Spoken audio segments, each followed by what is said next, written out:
नमस्कार दोस्तों, मैं हूं ब्रजेश श्रीवास्तव। आप देख रहे हैं हमारी खास पेशकश टॉक विद ब्रजेश।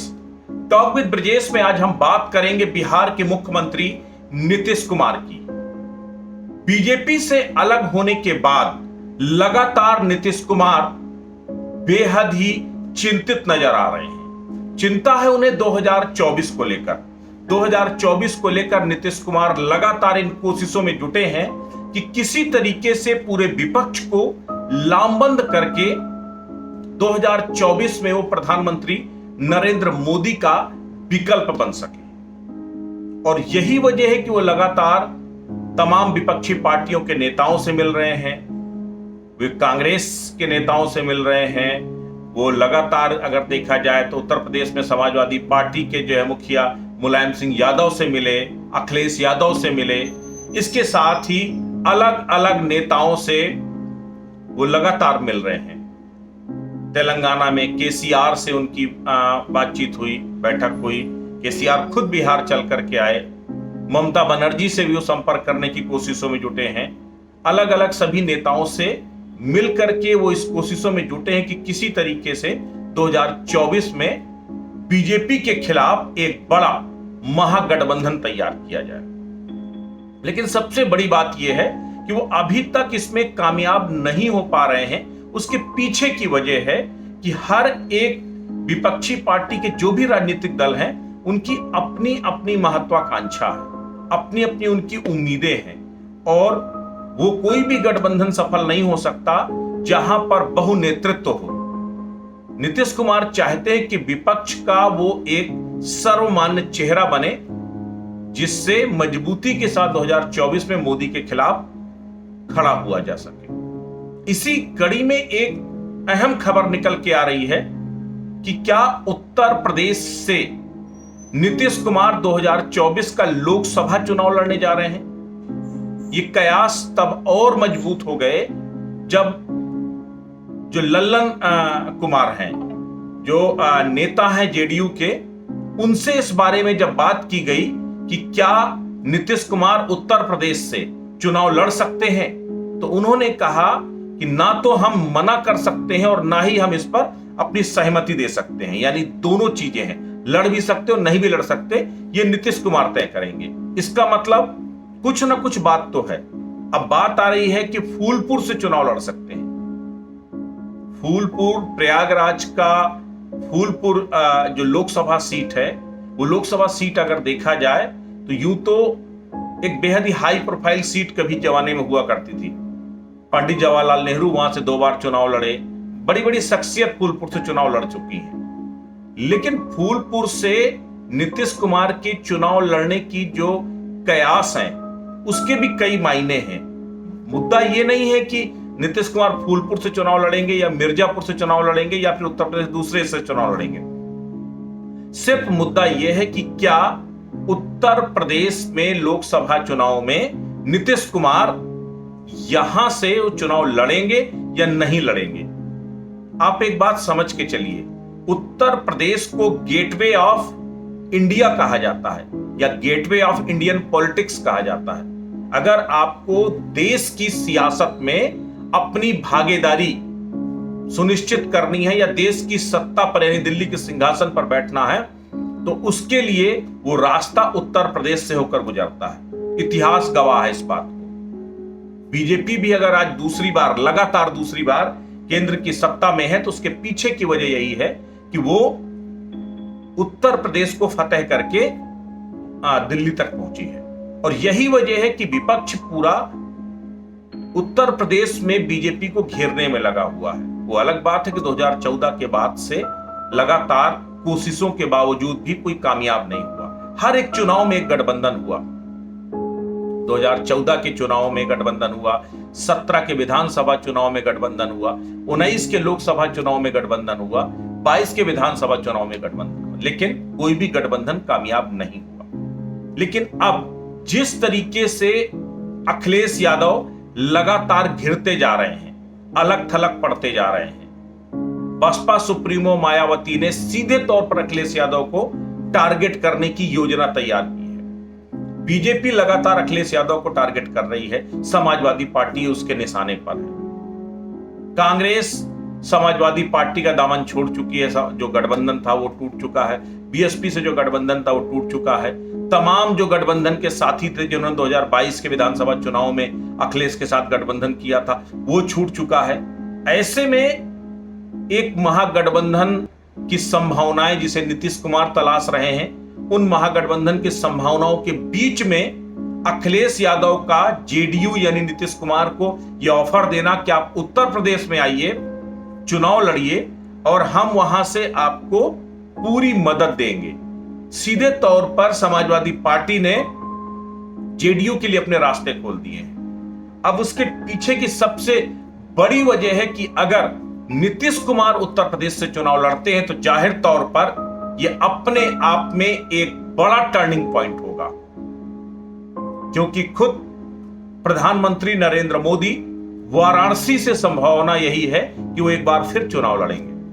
अगर वाराणसी से वो तिवारा चुनाव लड़ते हैं, उसके बाद अगर जो है नीतीश कुमार भी पूर्वांचल के एक हिस्से यानी फूलपुर से अगर आते हैं तो जाहिर तौर पर जंग जबरदस्त होगी। लेकिन इस बीच आखिर कितनी संभावनाएं हैं नीतीश कुमार के लिए? शरद पवार ने एक फार्मूला दिया। शरद पवार का जो कद है, शरद पवार की जो अपनी छवि है, वो एक सिर्फ मराठा क्षत्रप के तौर पर ही नहीं बल्कि राजनीति के कुशल रणनीतिकार हैं शरद पवार। एनसीपी के मुखिया हैं शरद पवार। उन्होंने कहा कि विपक्ष एक साथ एक नहीं हो सकता। विपक्ष में तमाम बड़ी बड़ी पार्टियां, बड़े बड़े नेता हैं, लेकिन एक चीज तो हो सकता है, एक बेहद एक तरह से कहा जाए कि सूझबूझ वाला एक उन्होंने निर्णय किया और उसको जो है विपक्षी नेताओं के साथ बैठक में उन्होंने साझा किया। उन्होंने कहा कि आप अगर मिलकर के बीजेपी के साथ नहीं लड़ सकते तो अलग अलग राज्यों में छोटे छोटे गठबंधन करके आप बीजेपी के खिलाफ तो खड़े हो सकते हैं। दरअसल उनके पीछे उनका इशारा था कि देखिए, अगर महाराष्ट्र है, महाराष्ट्र में अगर आप बीजेपी का मुकाबला करना चाहते हैं तो जो महाविकास अघाड़ी बना था यानी शिवसेना का, एनसीपी का और कांग्रेस का, अगर ये तीनों एक साथ मिल जाते हैं तो बीजेपी के उस एकमुश्त वोट बैंक को चोट कर सकते हैं। उत्तर प्रदेश में इसी तरह से उत्तर प्रदेश की स्थिति है। उत्तर प्रदेश में अगर समाजवादी पार्टी, जो चूंकि बीजेपी के बाद सबसे बड़ा राजनीतिक दल है, अगर समाजवादी पार्टी, इसके साथ ही कांग्रेस व अन्य छोटे छोटे दल अगर जो है मिल जाते हैं तो सीधे तौर पर यह बात मान के चलिए कि अगर छोटे छोटे दल मिलते हैं तो उससे सबसे बड़ा फायदा यह होगा कि वो बीजेपी को मजबूत टक्कर दे सकते हैं। लेकिन उन्होंने यूं तो इस हिसाब से उन्होंने कहा कि देखिए, बसपा सुप्रीमो मायावती को भी उस गठबंधन में साथ आना होगा और बीजेपी के खिलाफ ये तमाम राजनीतिक दलों को मिलकर गठबंधन करना होगा। लेकिन उस कड़ी में अगर नहीं आते हैं तो क्या कोई ऐसी सूरत है कि उत्तर प्रदेश में एक मजबूत विपक्ष का गठबंधन तैयार हो? और अब उसी की जो कवायद है वो नीतीश कुमार के यूपी फोकस करने को लेकर के जो है शुरू हो रही है। शिवसेना लगातार कोशिश कर रही है कि उत्तर प्रदेश में अपना जो है रिस्ट्रक्चर करे, अपने पैर जमाए। बीजेपी के खिलाफ शिवसेना भी उत्तर प्रदेश आना चाहती है।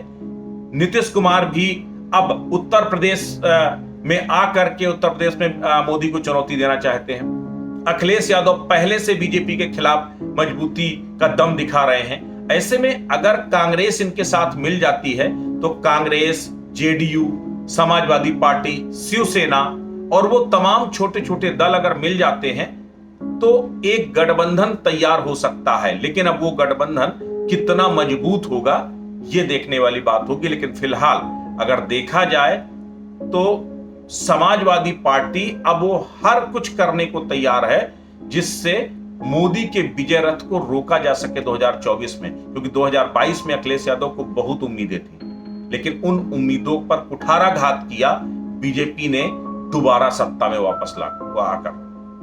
तो जाहिर तौर पर अब 24 का चुनाव किसी भी तरीके से कोई खोना नहीं चाहता।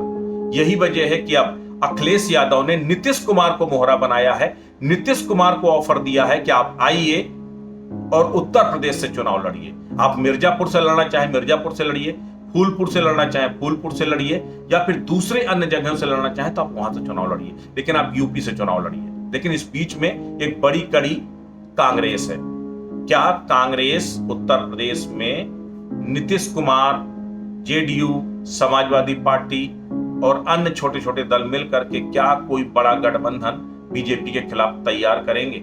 ये एक बड़ी बात है, क्योंकि जिस तरीके की सुगबुगाहट लग रही है, आजम खान जो समाजवादी पार्टी के बड़े नेताओं में शुमार किए जाते हैं, उनकी नाराजगी खबरें लगातार आती हैं। और खबर यह भी आ रही है कि आजम खान कांग्रेस की तरफ एक तरह से लालायित होते दिखाई दे रहे हैं, लगातार अंदर खाने कुछ नजदीकियां बन रही हैं। अगर इस तरह की कुछ हर्डल क्रिएट होते हैं तो जाहिर तौर पर जो गठबंधन बनने की संभावनाएं हैं उस पर चोट होगी।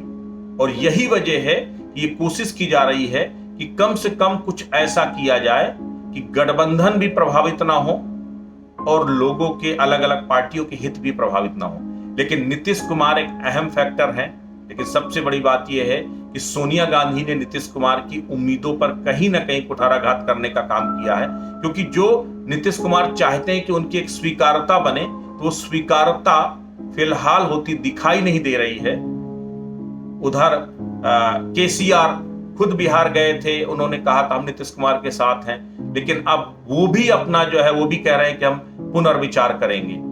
अरविंद केजरीवाल जेडीयू के साथ नहीं आना चाहते, वो लगातार उनके करप्शन को लेकर हमला करते रहे हैं। ऐसे में ये दूर की कौड़ी होगी कि क्या सब एक साथ मिल पाएंगे। लेकिन इन सब के बीच में एक अच्छी बात यह है कि एक कवायद हो रही है, कोशिश हो रही है।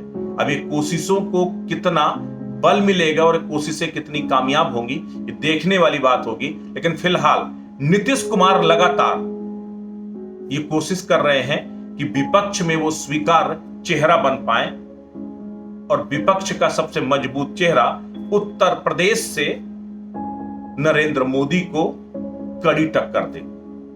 तो अब देखने वाली बात होगी कि जैसे जैसे समय नजदीक आएगा तो किस तरह का गठबंधन बनता है और किस तरह ये सारे विपक्ष मिलकर के बीजेपी और मोदी को चुनौती दे पाते हैं। आज के लिए बस इतना ही। नमस्कार।